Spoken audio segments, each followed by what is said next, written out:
तारा Toons Hindi. एक छोटे से गांव में जहां धूल भरी सड़कें और सूखे पेड़ हवा में झूलते थे, उस गांव में एक लड़का रहता था जिसका नाम राघव था। राघव 12 साल का, पतला दुबला, लेकिन उसकी आंखों में चमक थी और दिल में बड़े बड़े सपने थे। उसका परिवार छोटा था। माँ सुमित्रा देवी, पिता रामूलाल और 6 साल की छोटी बहन थी जिसका नाम रिया था। रिया बहुत नटखट और सीधा सादा लड़की थी। उस गांव में गर्मी का मौसम अपने चरम सीमा पर पहुंचा था। सूरज ऐसा लगता था जैसे आसमान से आग का गोला बरसा रहा हो। दिन इतने गर्म थे कि जमीन पर नंगे पांव चलना नामुमकिन हो गया था। धूल जो गर्म हवा के साथ उड़ती और आंखों में चुभती थी। रातें भी कोई राहत नहीं देती थी। हवा गर्म थी और नींद आंखों से कोसों दूर रहती थी। राघव का घर मिट्टी का बना था। उसकी छत पर छोटे छोटे छेद थे जिनसे गर्म हवा अंदर घुस आती थी। दीवारें इतनी पतली थीं कि बाहर का तापमान सीधे घर में समा जाता था। राघव अपने पिता के साथ खेतों में जाता था, लेकिन इस बार गर्मी ने सब कुछ बर्बाद कर दिया था। खेतों में फसलें सूख गई थीं। हरे भरे पौधों की जगह अब सिर्फ पीली मिट्टी और मुरझाए तने बचे थे। गांव का कुआं लगभग खाली हो चुका था। पानी की एक एक बूंद के लिए लोग घंटों लाइन में खड़े रहते थे। तब भी पानी की एक बूंद भी नहीं मिलती थी। राघव की माँ घर में रिया के साथ रहती थी। रिया हर बार शिकायत करती, भैया गर्मी बहुत है, मैं बाहर खेल भी नहीं सकती, मेरे पैर जल जाते हैं और प्यास लगती है। वह अपने छोटे से कपड़े से पसीना पोंछती और राघव की ओर देखती। राघव उसकी बात सुनकर उसे गले लगाता और कहता, रिया थोड़ा सब्र कर, बारिश आएगी फिर सब ठीक हो जाएगा, मैं कुछ करता हूँ। लेकिन सच तो ये था कि राघव को भी नहीं पता था कि ये गर्मी कब खत्म होगी। उसका दिल अपने परिवार के लिए कुछ करने को बेकरार था। एक दिन दोपहर के वक्त जब सूरज अपने पूरे जोर पर उगा था, राघव अपने पिता के साथ खेत में बैठा था। चारों ओर सूखा पड़ा था। हवा में धूल उड़ रही थी और पिता का चेहरा उदास था। उन्होंने कहा, राघव, इस बार फसल बर्बाद हो गई, खेत में कुछ नहीं बचा। हमें कुछ और करना होगा, वरना हमारा गुजारा कैसे होगा। राघव ने अपने पिता की आंखों में थकान देखी। राघव ने सोचा कि उसे अपने परिवार की मदद करनी चाहिए। उसने कहा, पिताजी, मैं जंगल जाकर कुछ लकड़ियाँ काट लाऊंगा, उन्हें बाजार में बेचकर थोड़े पैसे कमा लेंगे। पिता ने हामी भरी, लेकिन चेतावनी दी, सावधान रहना बेटा, गर्मी बहुत है और जंगल में पानी नहीं मिलेगा। अपनी बोतल साथ ले जाना और जल्दी लौट आना। अगली सुबह उसने एक छोटी कुल्हाड़ी उठाई जिसमें थोड़ा जंग लगा था, लेकिन अभी भी धार तेज थी। राघव, ज्यादा देर मत रहना, गर्मी में बीमार पड़ जाएगा। राघव ने मुस्कुराकर कहा, माँ चिंता मत करो, मैं जल्दी ही लौट आऊंगा। फिर वह जंगल की ओर निकल पड़ा। जंगल गांव से करीब 1 किलोमीटर दूर था। रास्ते में गर्म हवा उसके चेहरे को झुलसा रही थी।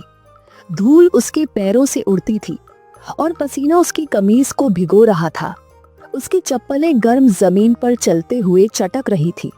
बोतल का पानी गर्म हो चुका था, लेकिन राघव रुका नहीं। वह चलता गया।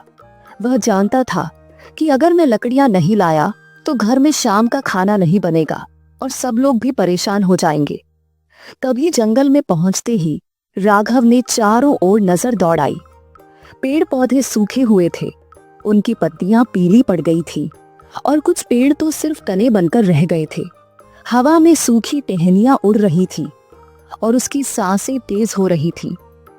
वह इतना थक गया कि कुल्हाड़ी नीचे रख दी। उसने बड़े पत्थर पर बैठकर अपनी बोतल से पानी पिया। पानी गर्म था, लेकिन गले को थोड़ी राहत मिली। तभी राघव की नजर एक अजीब सी चीज पर पड़ी। जंगल के बीच में 2 बड़े सूखे पेड़ों के पीछे एक छोटा सा दरवाजा दिखाई दिया। ये दरवाजा जमीन में बना था, जैसे किसी गुफा का मुंह हो। दरवाजा काफी पुराना और लकड़ी का बना हुआ था और उस पर कुछ अजीब नक्काशी थी। सूरज, चांद और तारों जैसे चिन्ह। उसने धीरे धीरे दरवाजे की ओर कदम बढ़ाए। रास्ते में एक कांटा उसके पैर में चुभ गया, लेकिन उसने ध्यान नहीं दिया। पास पहुंचकर उसने दरवाजे को छुआ। लकड़ी ठंडी थी, जो इस गर्मी में अजीब लग रहा था। उसकी आंखें धीरे धीरे उस माहौल में दिखाई देने लगी। उसने देखा कि वह एक छोटे से कमरे में खड़ा था। कमरे की दीवारें चमक रही थीं, जैसे उनमें कोई जादुई रोशनी भरी हो। रोशनी हल्की नीली थी और उससे ठंडक का एहसास हो रहा था। कमरे में हल्की सी नमी थी और हवा में एक अजीब सी खुशबू थी। कमरे के बीच में एक पुराना लकड़ी का संदूक पड़ा था। संदूक के पास एक छोटी सी मेज थी, जो पत्थर की बनी थी। मेज पर एक चमकीली गेंद रखी हुई थी। गेंद गोल थी, शीशी की तरह पारदर्शी, और उसमें से नीली रोशनी निकल रही थी। राघव ने गेंद को हाथ में लिया। वह ठंडी थी, इतनी ठंडी कि उसके हाथों में झुरझुरी सी हुई। उसने गेंद को करीब से देखा। उसकी सतह चिकनी थी और उसमें उसका चेहरा झलक रहा था। जैसे ही उसने गेंद को छुआ, कमरे में एक गहरी आवाज गूंजी। कौन है वहां? राघव डर के मारे पीछे हट गया। उसकी कुल्हाड़ी हाथ से छूटकर जमीन पर गिर पड़ी और एक तेज आवाज हुई। उसने चारों ओर देखा, लेकिन कोई नहीं दिखा। फिर उसकी नजर संदूक पर गई। वहां से एक धुंधली आकृति उभरी। ये एक बूढ़ा आदमी था, जो दिखने में साधु जैसा लगता था। उसने कहा, मैं इस जादुई घर का रक्षक हूँ। तुम यहाँ क्यों आए हो बच्चे? राघव हकलाते हुए कहा, मैं बस लकड़ियां काटने आया था। मुझे नहीं पता था कि ये जगह जादुई है। मैं तो बस थक गया था, तभी मुझे ये दरवाजा दिखा। उसकी आवाज कांप रही थी। बूढ़े ने मुस्कुराते हुए कहा, डरने की जरूरत नहीं। ये कोई साधारण घर नहीं है, ये जादुई घर है जो जरूरतमंदों की मदद करता है। बताओ तुम्हें क्या चाहिए? राघव ने एक पल सोचा। उसके दिमाग में अपने परिवार की तस्वीर आई। माँ का पसीने से भरा चेहरा, पिता की चिंता और रिया की शिकायतें। उसने कहा, मेरे परिवार को गर्मी से राहत चाहिए। हमारा घर बहुत गर्म है। छत से धूप आती है, दीवारें तपती हैं और पानी भी कम है। हम रात को सो भी नहीं पाते। बूढ़े ने उसकी बात सुनी। उसने अपनी दाढ़ी पर हाथ फेरा और कहा, ठीक है, ये गेंद ले लो, इसे अपने घर ले जाओ और अपने आंगन में रख देना। ये तुम्हारी इच्छा पूरी करेगी, लेकिन याद रखना, इसे लालच के लिए इस्तेमाल मत करना, वरना ये गायब हो जाएगी। राघव ने गेंद को दोनों हाथों से पकड़ा। उसने बूढ़े को धन्यवाद कहा और सीढ़ियां चढ़कर बाहर आ गया। बाहर की गर्मी ने फिर से उसे घेर लिया, लेकिन गेंद उसके हाथ में ठंडी थी। राघव ने गेंद को अपनी कमीज में छिपाया और घर की ओर दौड़ पड़ा। रास्ते में गर्मी अब भी उसे परेशान कर रही थी और उसकी चप्पलें गर्म जमीन पर फिसल रही थी, लेकिन गेंद की ठंडक उसके सीने से लगी हुई थी और उसे हिम्मत दे रही थी। उसने रास्ते में सोचा, क्या ये सच में काम करेगी या मैंने कोई सपना देखा? लेकिन गेंद की ठंडक उसे यकीन दिला रही थी कि ये सच था। घर पहुंचते ही राघव ने अपनी माँ, पिता और रिया को बुलाया। सब आंगन में इकट्ठा हुए। माँ ने पूछा, राघव क्या हुआ? तू इतना जल्दी कैसे आ गया? पिता ने कहा, लकड़ियां कहाँ हैं? माँ, पिताजी, पहले ये देखो। उसने गेंद को आंगन में रखा। तभी एक तेज चमक हुई। गेंद से नीली रोशनी निकली और चारों ओर फैल गई। हवा में एक अजीब सी गूंज हुई। सबकी आंखें चौंधिया गई। जब रोशनी कम हुई तो उनके पुराने मिट्टी के घर की जगह एक नया घर खड़ा हो गया था। ये घर ईंट का बना हुआ था, जिसकी छत बहुत अच्छी थी। खिड़कियों से ठंडी हवा आ रही थी, जिसमें ठंडा साफ पानी भरा था। रिया और उसके पूरे परिवार खुशी से उछल पड़े। रिया ने कहा, भैया ये तो जादू है, देखो पानी भी है। माँ ने कहा, ये कैसा चमत्कार है बेटा, आखिर ये कैसे हो सकता है? राघव ने सबको जंगल की कहानी सुनाई।